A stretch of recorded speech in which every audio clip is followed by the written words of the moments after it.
हरे कृष्णा। पिछली ऑडियो में हम डिस्कस कर चुके हैं कि पृथु महाराज ने पृथ्वी पर क्रोधित होकर उनको बाण से घायल करना चाहा। फिर पृथ्वी ने बछड़े का रूप धरा, गौ का रूप धरा और महाराज पृथु की स्तुति की। अब हम इस अध्याय में पहुंच रहे हैं जो कि 18वां अध्याय है, चौथे स्कंद का। और इसमें हम पढ़ेंगे कि सबने जो चाहा बाद में पृथ्वी माता ने उसको वो दिया। किसने क्या चाहा, किसको क्या मिला, ये इस अध्याय में हम पढ़ेंगे तो हमें मिलेगा।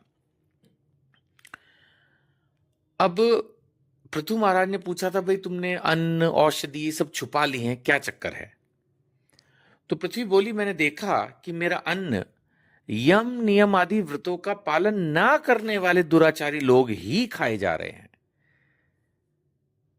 यानी सोचिए, इतने पुराने जमाने में भी ये सब हो रहा था। जैसे आजकल बोलते हैं ना कि सरकारी योजनाओं का लाभ तो जो है वो गलत लोगों को मिल रहा है, उसी तरह से पृथ्वी ने भी जो है महाराज पृथु को ये बात कही कि भाई मेरा अन्न जो है वो जो लोग यम नियम यानी किसी भी तरह का व्रत, कोई रूल्स फॉलो नहीं कर रहे, वो लोग खा रहे हैं। मतलब एक तरह से सारा वो एंजॉय कर रहे हैं।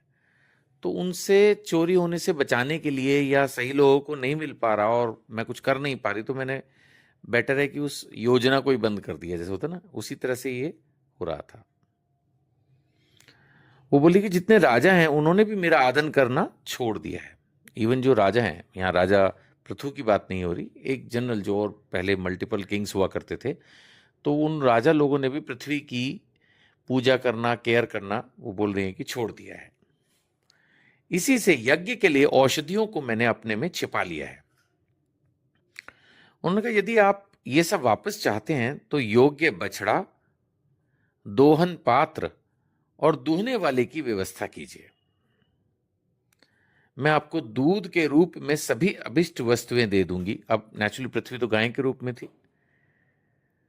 आपको मुझे समतल करना होगा। ये देखिए, अभी आगे चल के इसी अध्याय में फिर से बात आएगी यही बात। समतल यानी पहले उबड़ खाबड़ ऊंची नीची रही होगी पृथ्वी, तो पृथ्वी ने महाराजा पृथु से ये कहा कि आप इसको समतल करें ताकि इंद्र का बरसाया जल सर्वत्र बना रहे। अब पृथ्वी के ऐसे वचन सुनकर पृथु ने स्वयंभू मनु को बछड़ा बना अपने हाथ में ही समस्त धान्यों को दुह लिया। तो यानी इन्होंने खुद ही इस कार्य को किया। आगे भी और वर्णन है, मैंने तो थोड़ा सा ब्रीफ में दिया है। अगर आप गहराई में जाना चाहें तो श्रीमद् भागवतम से इसको पूरा पढ़िए। ऋषियों ने बृहस्पति जी को बछड़ा बनाकर वेद रूप पवित्र दूध दूहा। देवताओं ने इंद्र को बछड़े के रूप में कल्पना कर अमृत, मनोबल, इंद्रिय बल और शारीरिक बल रूप दूध दूहा। दैत्य और दानवों ने मदिरा, गंधर्व और अप्सराओं ने संगीत तथा सौंदर्य रूप दूध दुहा। पर्वतों ने हिमालय रूप बछड़े के द्वारा अपने शिख रूप पात्रों में अनेक प्रकार की धातुओं को दुहा। तो जब आप इसको पूरा गहराई से पढ़ेंगे तो समझेंगे जिसको जो चाहिए था फिर पृथ्वी ने उसको वो दिया। इससे प्रसन्न होकर महाराजा पृथु ने पृथ्वी को अपनी कन्या के रूप में स्वीकार किया।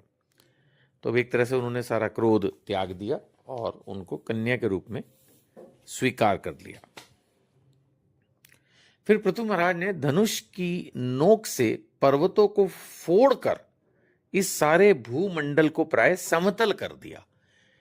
जैसा मैंने कहा, इसको पढ़कर हमें यह पता चलता है कि पहले धरती बहुत ऊंची नीची रही होगी, तो महाराज पृथु ने धनुष की नोक से पर्वतों को फोड़कर भूमंडल को समतल कर दिया।